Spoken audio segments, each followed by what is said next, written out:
হুম।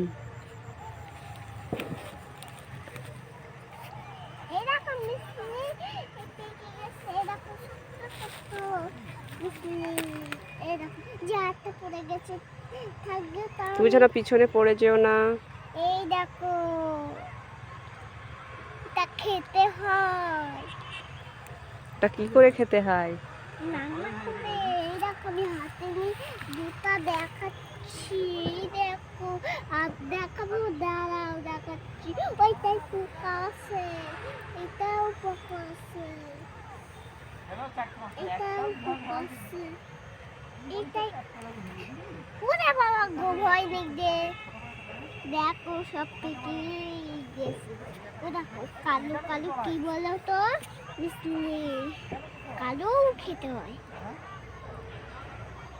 Guys, করতে করতে তুমি পরে মারা খাও। এদের না কাদামাকে বাড়ি যেও।